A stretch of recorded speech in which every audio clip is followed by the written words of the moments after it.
So here we have another theory illustration for the Greater Manchester Moving Local Pilot, looking at the different features of whole systems change to bring about active lives. And today we're going to focus on the transforming governance and processes aspect of this work.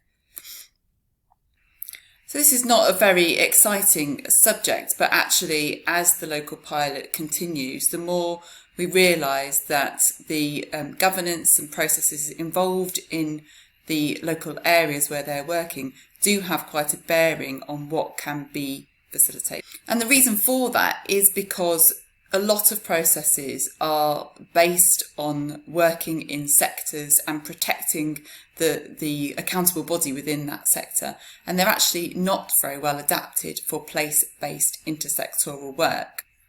So, for example, the legal processes and the procurement processes in a place are designed to address issues of accountability, for example, of public funds. They are risk averse. They want to be able to demonstrate how money's been spent and ideally that there's been a return on investment. And they therefore instigate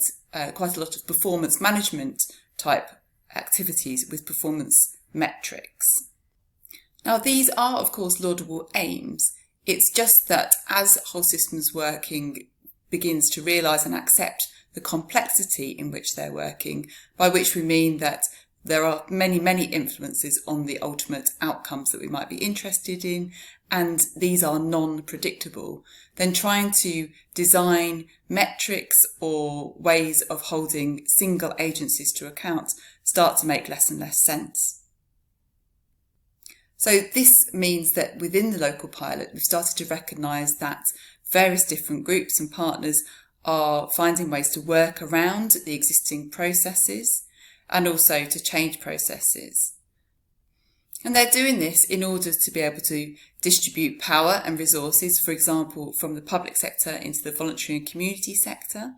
They're doing it to support that collaborative working, so things that allow them to co-commission and to recognise that they are not the sole contributor or the only agency that's working on a particular issue, and therefore they shouldn't seek to claim all of the benefit that might arise from the collaboration for themselves. And also, in some cases, in order to be able to act swiftly and flexibly, we know that in some of the areas where Greater Manchester's local pilot is operating, there are really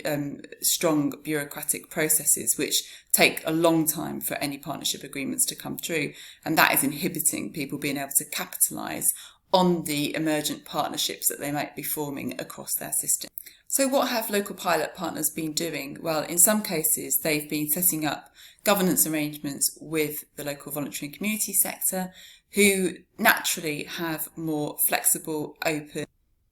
and in some cases speedy processes in order to respond quickly to the local need. And we've seen examples of this in the last 6 months with the COVID response, which has been led primarily by the voluntary and community sector, who've been able to mobilise the support that is needed in communities rapidly. And prior to COVID, the local pilot in some places had been working with those voluntary and community sectors in order to utilise their processes to get money into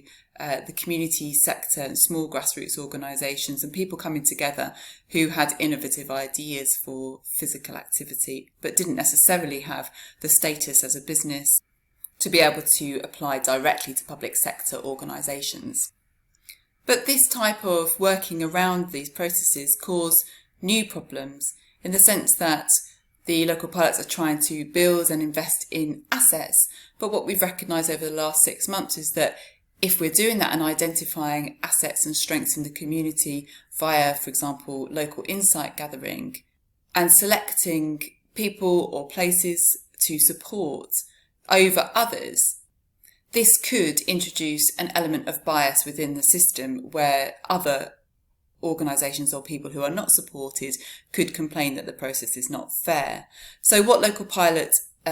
colleagues have been doing is introducing what they describe as proportionate governance over small funds that are released from the local pilot money and are signed off by the diverse groups that sit within the steering groups after building relationships with those organisations that they want to support.